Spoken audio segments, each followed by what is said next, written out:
en arabe résistance أثمثني وقلان قاموا عارفان ولاية زوزو مصر الخرف الأول أقاد يوزامن صحة رمضان نوان moi je voudrais je voudrais juste dire à ceux qui traînent des casseroles de ne pas nous donner des leçons de morale ici à la POT Zouzo. Il y en a parmi nos élus ceux qui traînent des casseroles et doivent un jour rendre compte, soit devant la justice, soit devant le bon Dieu. Et ils savent maintenant dans leur tête, ça mijote. Vous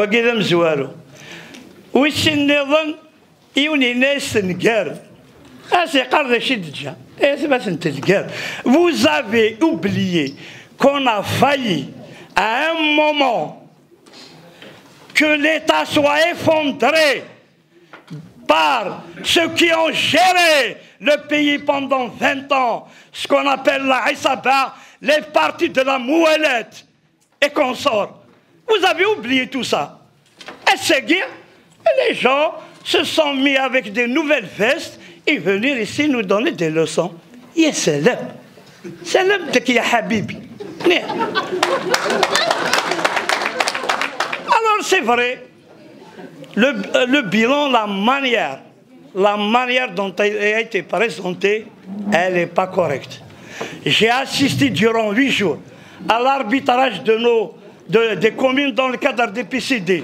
Ça a été une méthodologie comptable et chiffrée dans les normes jusqu'au 20 mars. Toutes les consommations dans les différents budgets, inscription à paix, réalisation, non lancé, on a à l'arrêt, ça a été des trucs très justes. Et croyez-moi que beaucoup de communes travaillent. Parce que c'est vrai, il n'y a pas que des négatifs dans cette wilaya. En plus, il y a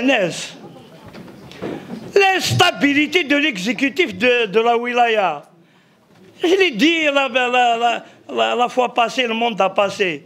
On a connu 5 ou 6 wali pendant 5 ans, des nouveaux secrétaires généraux, des directeurs dans un mois. C'est ce qui a créé un petit peu le désordre dans le suivi. Mais Monsieur Malkidj Kouane,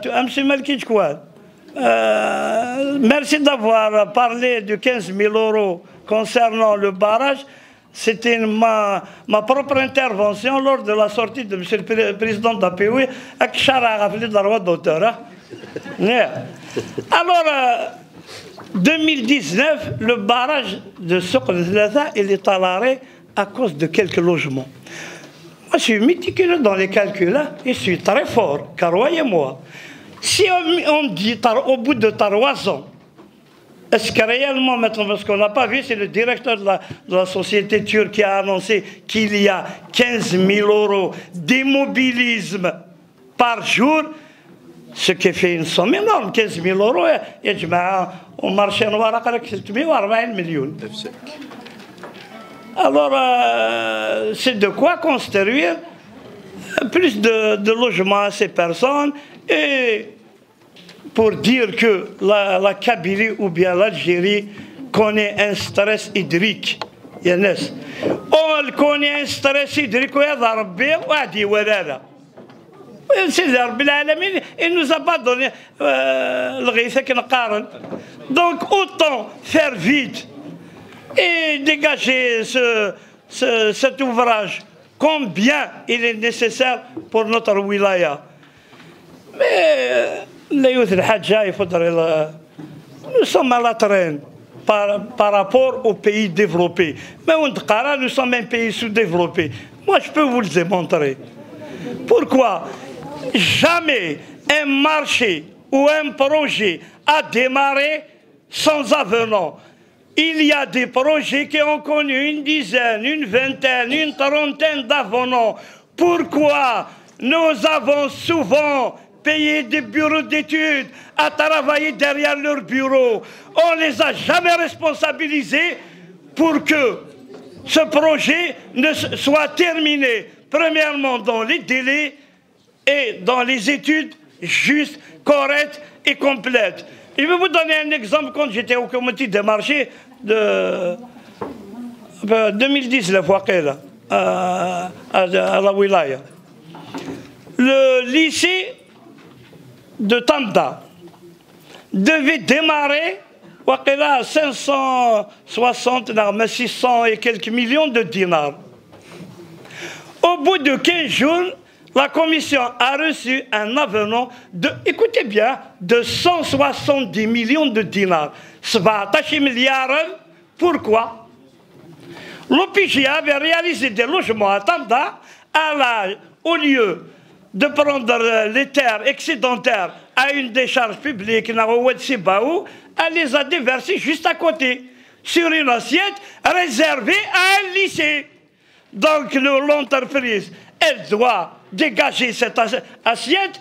Et l'avenant était de 170 millions de dinars. D'ailleurs, à l'époque, j'avais demandé, est-ce que l'OPJ a payé cette entreprise pour la décharge des terres excédentaires? Je n'ai jamais connu de réponse à cette époque-là. Donc voilà à peu près. La maturation des projets, ça ne se fait pas dans les normes. Et puis, ce que je vous informe, ce que j'ai vraiment, parce que nous avons travaillé d'arrache-pied. 8 jours d'arrache-pied à la commission d'arbitrage concernant les PCD. Les maires, ils étaient là, les chefs d'ARA aussi. Il y a une volonté d'aller de l'avant. Mais cette fois-ci, vous connaissez tous la nouvelle loi de finances. Elle exige la consommation au 31-12 en ce qui concerne les budgets de l'État. Elle exige aussi dans les cahiers de charges de multiplier en 3 fois 8, en 2 fois 10 les chantiers. Mais est-ce que vraiment c'est réalisable? C'est pas évident, Yannis. On n'arrive même pas à trouver un ouvrier sur le chantier à 2000 dinars, à 3000 dinars. C'est pas évident. Donc il faut qu'il y ait des réformes, mais il faut une refonte du système. Moi, j'accuse directement le système dont on traîne encore. On est encore dans le système. Il va falloir innover. Mais malheureusement, ceux qui ont innové sont partis chez Macron. Malheureusement. Il y en a ici encore. Mais est-ce qu'ils sont écoutés? Mais on a voulu décortiquer le bilan avec sagesse, tranquillité. Pourquoi les choses, les projets, certains projets sont à l'arrêt, pourquoi ils sont en cours, il n'y a pas de problème. Mais sinon, on est passé à côté de la plaque. Parce que je vais vous dire une chose, moi je suis un vieux de la vieille de l'hémicycle arabe Haïsset, c'est la première fois qu'un bilan a été présenté de cette sorte. Il fallait le résumer, le distribuer aux élus, de regarder les chiffres, de regarder au moins les projets d'utilité publique. Mais il y a des projets qui datent de 10 ans, de 12 ans. Est-ce qu'ils sont réalisables? Maintenant, avec la nouvelle, c'est pour ça que la nouvelle loi intervient au 31-12. Les fonds doivent repartir à leur source d'origine. Et tant mieux d'ailleurs. Et tant mieux, c'est là où les gens auront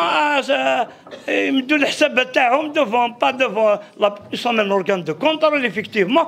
Et une chose, je voulais dire, nous ne sommes pas là pour ni nommer des responsables, ni révoquer des responsables.